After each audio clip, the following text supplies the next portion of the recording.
So if you want to do simple calculation, simply in our language 5 plus 5, you try yourself here. 5 plus 5, okay, now 5 divided by 5, you want to do 5 divided by 5. For the division, forward slash will be used. So we need to get the answer 1. So this is for division. If you want to multiplication, use the star. 5 5s are 25. Okay, means for simple operations like mathematical operations, addition, subtraction, division, multiplication, okay, we need to use the arithmetical operators here. But and try to understand that here very interesting point is that very interesting point is that no need to assign any variables. Okay, variables x is equal to 5, no need. Okay, simply you write that. It is very easy. In Python also we need to declare the variables. So x is equal to 5, like that. So next class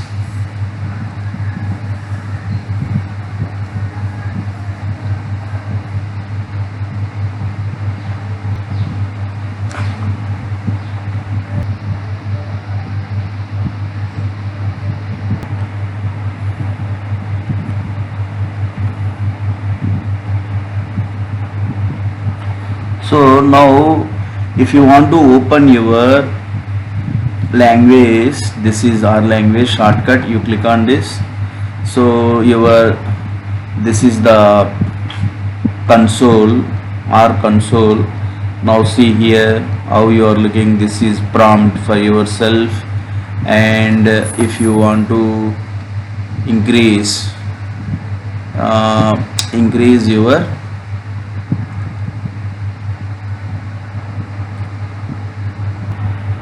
so this is the console you are seeing. Suppose if you are not able to see the font, if you want to increase the font size, you go for this edit, okay, and here click on GUI preferences.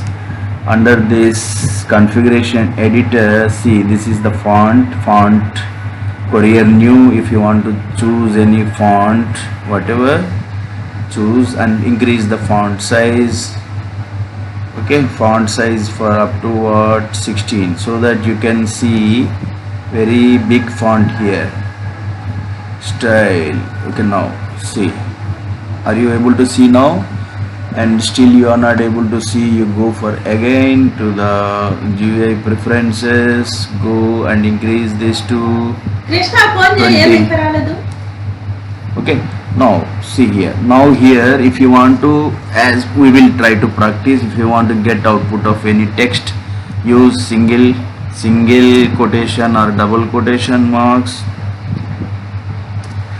Where is that quote? Single quote.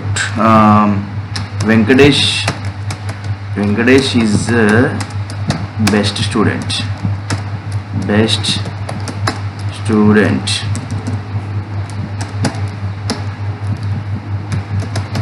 Okay, now enter yourself. Now you will get the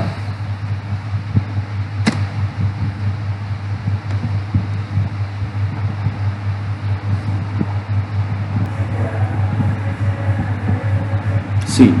So in the console, whenever I have written the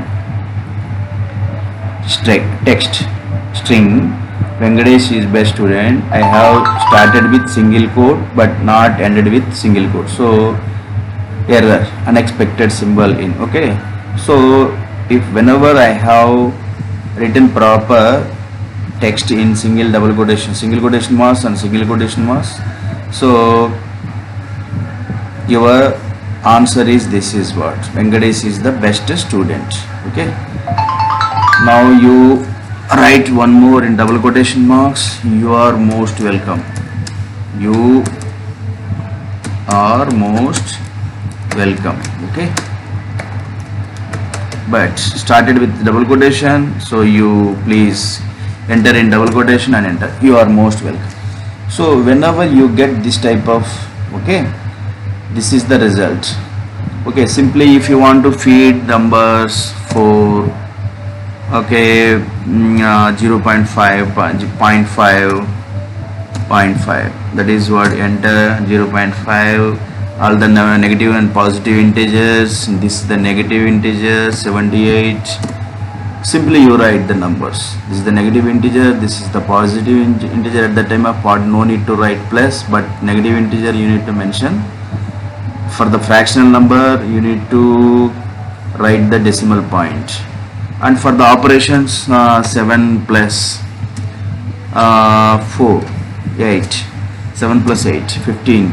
For this addition, for any subtraction, 4 minus 24, the answer will be this. Okay, if you want to do multiplication, 2 into 7, star will be used for multiplication. For division, 8 is 56, forward slash will be used for division, 4, 2. This is the result. Okay, like this. These are what your for mathematical operations. Okay, how to get your text as output. The text to be kept must be kept in single quotation mark and double quotation mark to represent any positive or integer numbers. Simply you need to write them. No need to use variables here. No any variables for any operations also. Simple. Okay. Next. So in our language, how to get print output. Okay. So unlike in many other programming languages like Java, Python, you can output code in R without using a print function. In Python, Java, we need to use the print functions, but in our language we need not to use any print functions. Simply you write, okay, the text inside of your double quotation, single quotation, you will get the result. But in R there is a function, print function available.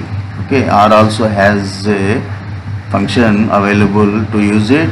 So it can be used as in your Python also. See, suppose here in previous session without any print function I am getting this output. So if I want to use the print function, here you use the print function, it doesn't matter. You keep this text inside of your print function like in Python. Now run this code. So like in Python also, print function is there. We can use this print function. It is up to you whether you want to use that print function, otherwise you don't want to use. Okay, here this is what, without using of any print function, simply I have kept the text inside of the double quotation marks, but here the print function used like Python, print. Okay, this is the string type of data, text type of data kept in double quotation marks. So R has a print function. So if you want to use it, it is up to you whether you want to use it or not. Okay. So next is what, sometimes we need to use print function to get output code. Sometimes we need to use print function that moment. So example, so print function, it is the use mostly in for loops. Okay, that moment without the print function we can't run the for loops. Okay, so suppose for x in 1 to 10, print x, that moment. So you want to see x value from 1 to 10, so print x. So that moment you need to use the print function. Let us see for this code what happened. This is the R. Here this is the loop, for loop used in R language. Okay, so you want to get all the 10 values from 1 to 10. So x is a variable. Every time 1 will be stored in x and that will be stored, and 2, the loop rotates and second value will be taken and stored in x. This x can be anything, it doesn't mean your name, you keep your name, no issue, you run this code. So x is what, a variable. Error in print x, object x not found. So you need to keep